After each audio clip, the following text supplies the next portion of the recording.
Ce matin, j'aimerais parler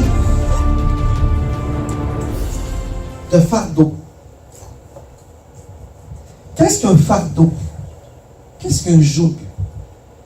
Physiquement, un fardeau, c'est quelque chose qui est extrêmement difficile à supporter ou à transporter. C'est comme si tu prends une pierre ou un objet qui est presque aussi gros que toi et tu dois le transporter. Amen? Si on parle de fardeau psychologique, qu'est-ce qu'on parle de fardeau psychologique? C'est quelqu'un qui est en état mental, qui est fatigué mentalement. On parle d'épuisement professionnel. Moi, j'en ai souvent au travail comme ça, des gens qui sont, on appelle ça des dépressions. D'accord? Des dépressions. Les gens sont fatigués mentalement.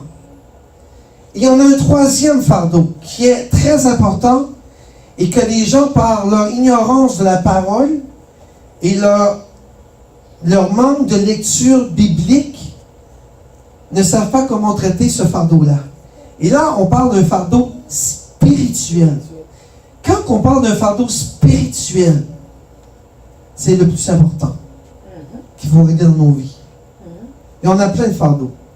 Tu peux avoir des fardeaux financiers, n'est-ce pas? Tu peux avoir des fardeaux en affaires. Tu peux avoir des fardeaux de la mort. Quand quelqu'un meurt, c'est un fardeau pour toi. Le deuil est un fardeau parce que c'est une tristesse. Tu as des fardeaux psychologiques. Tu as des fardeaux sociaux. Tu as des fardeaux scolaires.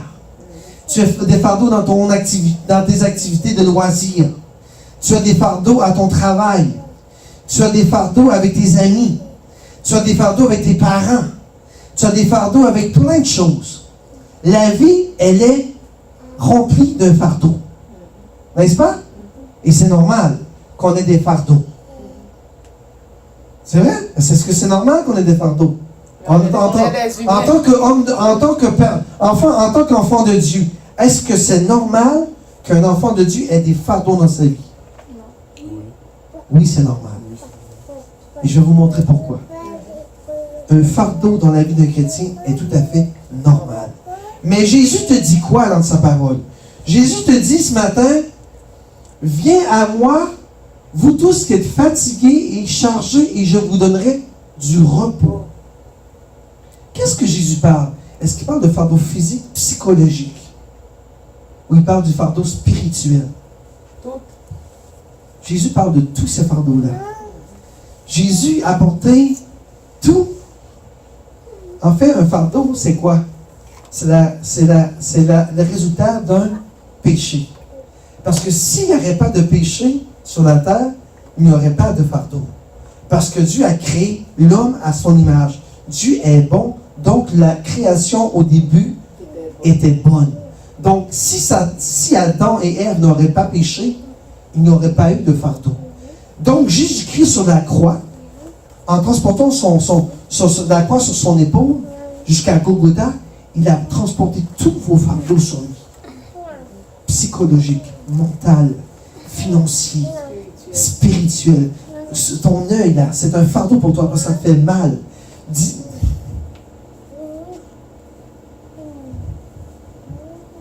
n'auras plus mal, je te le dis, au nom de Jésus-Christ. Un fardeau, tu dois t'en débarrasser dans ta vie. Et Jésus te dit quoi? Jésus te dit dans sa parole, viens à moi, vous tous qui êtes fatigués et chargés, et je te donnerai du repos. Amen. Je vais aller dans Job pour vous montrer que le fardeau est normal. Et je ne vais pas le montrer au tableau. Je vais vous lire Job, chapitre 5, verset 7. L'homme naît pour souffrir. Tu vois? La parole de Dieu te dit, l'homme est né pour souffrir. À cause de quoi? À cause du péché. Parce que si l'homme n'aurait pas péché, l'homme à la naissance n'aurait pas de fardeau. Donc, la parole de Dieu te dit, l'homme est né pour souffrir. Amen. Job 5, 7. Donc, tous les humains, peu importe qui es-tu, ton âge, ton sexe, ton ton orientation dans la vie, ton métier, c'est sûr que tu auras des fardeaux à supporter. Parce que la parole de Dieu te dit, l'homme est né pour souffrir. Amen. Et si on va dans Job 14.1, regardez Job 14.1. La parole de Dieu dit dans Job 14.1, l'homme né de la femme, sa vie est courte et sans cesse agitée. Et lorsque l'on dit sans cesse agitée, ça veut dire que ta vie est remplie de fardeaux. Et là, ça, on voit ça dans Job 14.1. Donc, si la vie d'un homme, elle est agitée, c'est-à-dire la vie d'un homme est remplie de fardeaux. Donc, est-ce que c'est normal pour un chrétien d'avoir des fardeaux? Oui. C'est tout à fait normal. Et tantôt, je parlais de fardeau. Qu'est-ce qu'il faut faire? Qu'est-ce que la Bible dit de faire pour vous aider à surmonter vos fardeaux? Des fardeaux, des examens. Pour les enfants, c'est un fardeau, des examens. Les examens de mathématiques, les examens de français, les devoirs scolaires. Pour eux, c'est un fardeau. Qu'est-ce que la Bible te dit pour t'aider à surmonter vos fardeaux? Et c'est ça que les gens ne connaissent pas. Parce qu'il y a 3 choses à faire pour surmonter vos fardeaux. Et je vous en nomme les 3 ce matin. Pour vous aider lorsque vous êtes dans les problèmes, spirituellement, physiquement et psychologiquement, comment surmonter vos fardeaux. Amen. La première chose,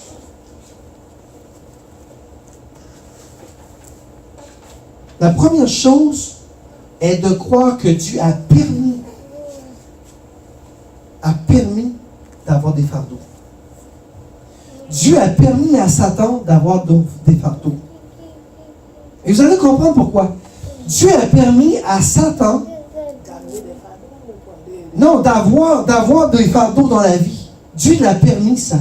Pourquoi? Regardez Job. Dieu a permis à Satan. Dieu ne donne pas de fardeau. Dieu ne donnera jamais de fardeau à personne. Satan, lui, il va dire à Dieu, ou Dieu va dire à Satan, tu vas lui mettre un fardeau. Et vous allez comprendre pourquoi. Dieu est bon, mais Dieu te veut dans sa gloire. N'est-ce pas? Donc, un fardeau, Dieu peut t'en donner des fardeaux à travers Satan le diable. Et il y a un bon exemple dans la Bible, c'est Job. Job avait tout avec Dieu. Il était même Dieu dit à Satan, regarde Job. Regarde mon serviteur Job. Comment qu'il est bon. Et qu'est-ce que Satan a fait? Qu'est-ce que Dieu a permis à Satan de faire? C'est de mettre un fardeau sur Job. Il a perdu sa maison. Il a perdu ses serviteurs. Il a perdu son troupeau. Il a été malade, presque à la mort, parce que Dieu a permis que cela arrive. Et je veux aller dans la parole de Dieu. Regardez Job, qu'est-ce qu'il dit dans Job 7,20.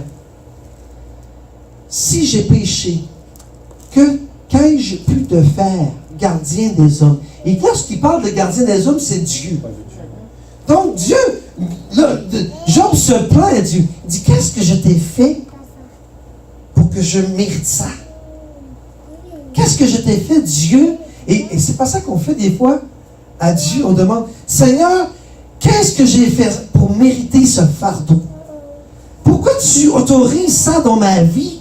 Moi qui ai un chrétien qui t'aime et qui t'adore. Pourquoi, Jésus, tu autorises ce fardeau-là dans ma vie? Et c'est ça que je l'ai dit à Dieu. Il a dit, qu'est-ce que je t'ai fait, gardien des hommes?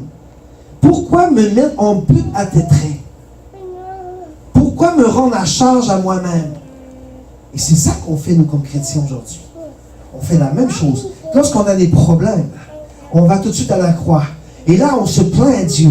Pourquoi, Seigneur, ça m'arrive? Pourquoi ma femme a perdu son travail? Pourquoi j'ai des problèmes au travail? Pourquoi les gens me ridiculisent? Pourquoi ci? Pourquoi ça? Mais en fait, c'est Dieu qui a permis que cela arrive pour une raison. Et si on va dans Paul, regardez, même Paul l'apôtre, qui était un homme de Dieu, il croit incroyable. Pour moi, c'est le plus grand apôtre de tous les apôtres. Oui, les apôtres, les apôtres. Non, mais c'est un des plus grands apôtres. Ils sont tous bons là. Mais pour moi, Paul, c'est mon exemple.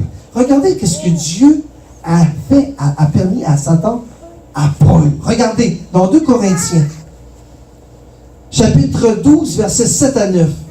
Et pour que je ne sois pas enflé d'orgueil à cause de l'excellence de ces révélations, il m'a été mis une écharpe dans la chair, un ange de Satan, pour me souffleter et m'empêcher de m'égorgueillir.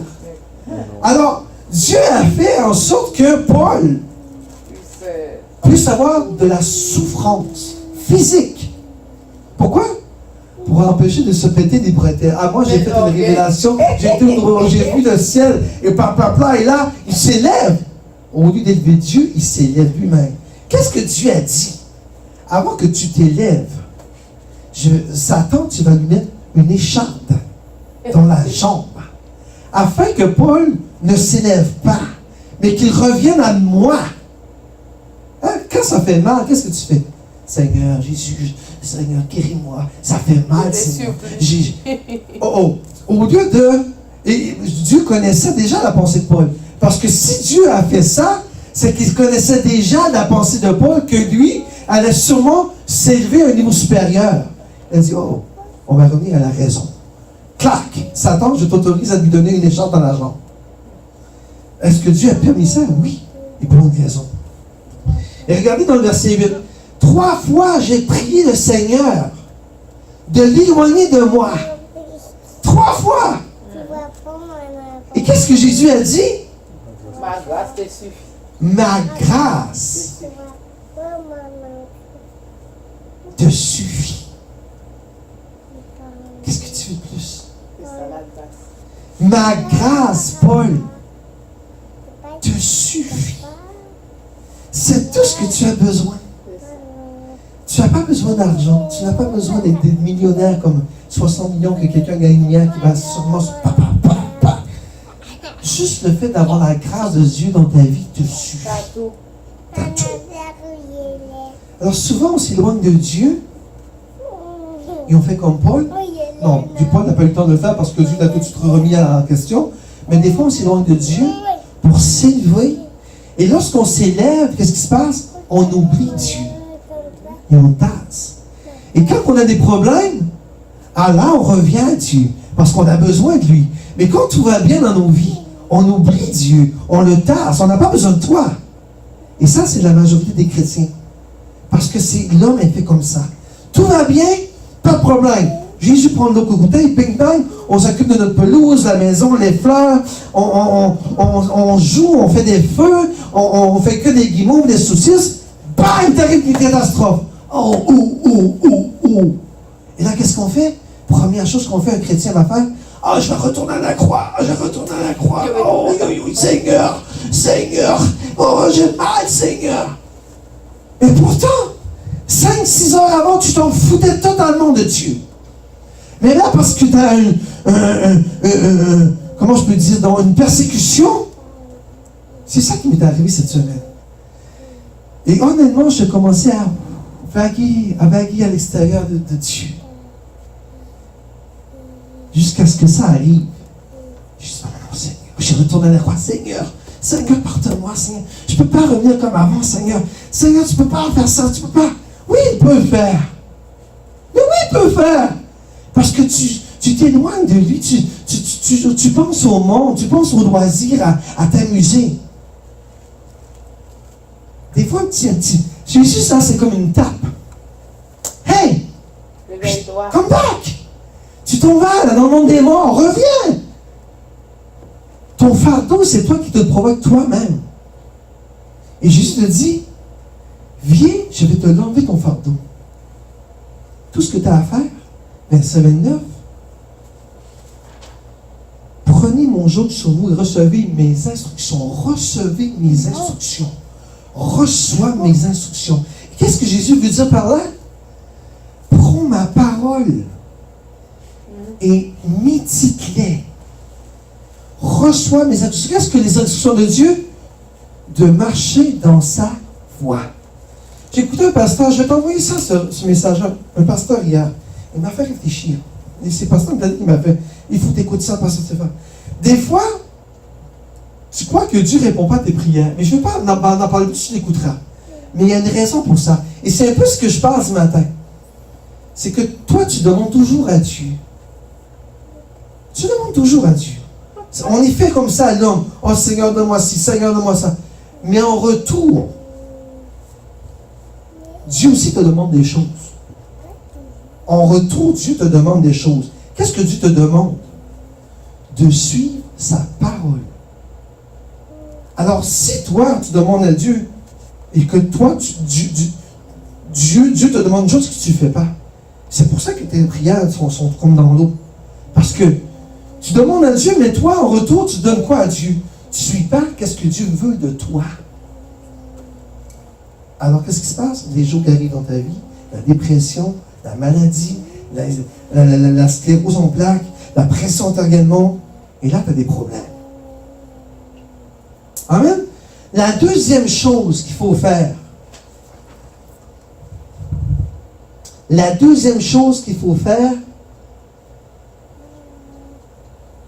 de remettre tout dans les mains de Dieu.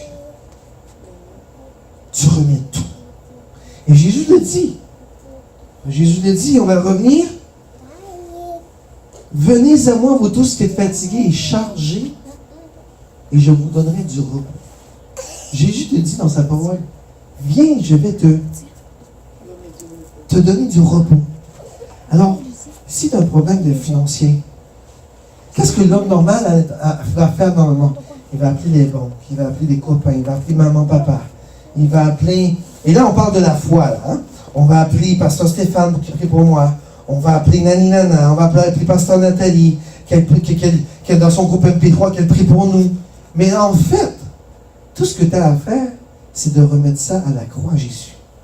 Et lui dire, Seigneur, tu l'as déjà pris ma dette financière sur toi. Tu l'as pris.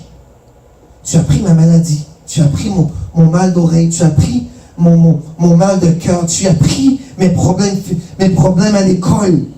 Tu l'as tout pris, ça, Seigneur. Alors, Seigneur, je te remets mon problème là, right now. Je te remets à toi. Prends-le. Et je veux que vous pensiez à un problème là, présentement. Pensez à le plus gros problème que vous avez, que vous faites face dans votre vie. Je ne sais pas, je ne vous connais pas. Et remettez-le au Seigneur. Seigneur, ce matin, je te remets mon problème. Je te remets ce problème-là parce que je n'ai plus besoin de ça dans ma vie pour vivre. Je veux vivre avec toi, Seigneur. Et tu l'as dit, Seigneur, que tu as enlevé mon fardeau. Et ce fardeau-là, ce matin, Seigneur, je te le remets entre tes mains. Prends-le. Prends-le avec tous les péchés que j'ai commis. Prends-le, Seigneur, parce que sur la croix, tu l'as mis en dessous de tes pieds. Un chrétien n'a pas de raison d'avoir des fardeaux et le traîner pendant toute sa vie. Parce que ça, c'est un plan satanique et ce n'est pas le plan de Dieu. Dieu va te mettre un fardeau temporaire. Parce qu'il y en a qui ont des fardeaux sataniques. Et ça, c'est pas pareil. Tous les fardeaux ne viennent pas de Dieu. Il y a des fardeaux qui proviennent de Satan et ça, tu vas le traîner toute ta vie. La maladie, problèmes financiers. Tout ça, on appelle ça des non-chrétiens. Vous voyez, des païens qui vont traîner des problèmes. Et j'ai rencontré un gars cette semaine, il m'a tellement... J'ai dit, il faut... Mon frère, ta vie est un désastre. Il faut... Tu as une seule chose à faire dans ta vie. Et je sais sûrement, tu sais pourquoi. Et tu sais sûrement quoi faire. Il dit non. J'ai plus de ressources. Le gars n'a même plus d'argent pour faire l'épicerie. Il y a une femme, un enfant. Sa femme, elle est comme Marlène, ma soeur. Tout le monde est connecté de la réalité. Dans sa tête, ça ne marche pas. Elle est tout le temps en colère. Tout le temps. Il n'y a rien qui marche. Le gars, parce qu'il ne parle pas, parce qu'il veut calmer l'attention à la maison, il reçoit des places de shit de sa femme parce qu'il ne les apporte pas. Il dit, si je parle, hein, tu vas me battre. Et si je parle, tu vas encore me battre encore plus fort. Alors, qu'est-ce que tu t'attends de moi? C'est pour dire que, des fois, on voit des situations qu'on n'est pas bien, mais dis-toi quel côté, c'est pas mieux. Et ça, on appelle ça des attaques sataniques. Dieu, lui, va te donner un fardeau temporaire pour te ramener vers lui. Tandis que Satan va te mettre un fardeau qui va prospérer dans ta vie. Et c'est pour ça qu'on fait des combats spirituels. Afin que tu puisses te débarrasser des fardeaux que Satan a mis en toi. Ce matin, moi, je vous parle des fardeaux spirituels provenant de Dieu. Et les fardeaux qui sont sataniques, tu as le pouvoir de les détruire au nom de Jésus. Jésus t'a donné le pouvoir de les mettre sur tes pieds. Alors tu vas prendre autorité et de détruire tous les fardeaux que Satan a mis dans ta vie. Tu vois? Amen? Deuxième chose, c'est de remettre tout dans les mains de Jésus. Amen?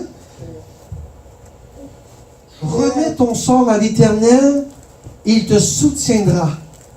Il ne laissera jamais chanceler le juste. Remets ton sort à l'Éternel. Tu vois, Jésus dit, donne-moi ton fardeau et je vais t'enlever ton joug. Et Dieu te dit, David dit, remets-le ton sort à l'Éternel. Parce que l'Éternel va toujours te délivrer. Toujours. Toujours. Amen. Et la troisième chose que les gens ne font jamais, ils devraient le faire, un coup tu as remis ce fardeau-là à Jésus. Le problème, savez-vous c'est quoi? C'est que tu remets à Jésus, mais que tu le conserves de nos côtés. C'est ça le problème des chrétiens. Il dit, Seigneur, je te remets ma maladie, mon mal d'oreille. Je te remets tout, Seigneur, tout ta main. Prends-le, purifie-le, lave-moi, Seigneur. Je ne veux plus vivre ça. Qu'est-ce que vous faites normalement en chrétien? Tu s'en vas d'église, là tu remets tout ça à Jésus, tu retournes là, et là tu parles au téléphone. Ah, mon mal d'oreille, et tu remets encore. Tu viens de remettre à Jésus, mais finalement tu as dit, Jésus, je te le remets temporaire. Parce que je vais le reprendre. Et là tu es tout, elle a mon fardeau, elle a mon oreille, Lorsque tu donnes à Jésus, tu ne prends pas back. Lorsque tu donnes à Jésus ton problème financier, pas plus, c'est fini. Comme tu parles, et j'ai hâte d'entendre ta prédication sur la foi que tu dois avoir comme chrétien, lorsque tu donnes à Jésus-Christ, moi, mon mal d'oreille, là, tu vois, je le reprends pas back, je te le redonne Jésus parce que je fais une prédication dessus. Mais je m'en suis débarrassé. Je n'ai plus mal au nom de Jésus-Christ de Nazareth. Mon mal d'oreille est terminé au nom de Jésus-Christ. Je ne vais plus en parler de ça, je vous le dis. Parce que c'est ça que les chrétiens font. Ils donnent à Jésus, Seigneur, je te remets ça, mais attends là, c'est un prêt temporaire, je l'ai signé. Tu l'as signé, mais je le reprends là. Attends, je vais revenir après-midi, je vais le reprendre. C'est comme ça que tu dis au Seigneur. Parce que tu reparles de ce même fardeau-là dans ta vie. Alors qu'est-ce que ça t'en fait? Il te le redonne. Parce que tu le reprends. C'est ta bouche. Tu sais quand la bouche a la puissance, tu dis, ah, j'ai des problèmes financiers. Seigneur, je te remets tous mes problèmes financiers, tous mes problèmes de vol que je vais aller en Afrique. Je te remets tout, Seigneur, c'est toi qui as le contrôle de l'avion. Et là, tu vas dire, je te dis pas que tu fais ça. Et là, quelqu'un va dire dans l'après-midi ou dans la soirée, il va parler de sa copine ou son copain. Ah, moi, je m'en vais en Afrique, mais j'ai tellement peur que l'avion va cracher, là. Là, tu viens d'enlever ce que tu t'as donné à Jésus-Christ pour dire, Seigneur, c'est toi la main qui va porter l'avion jusqu'en Afrique. Mais là, qu'est-ce que tu viens de faire? J'ai peur de me cacher. Zap!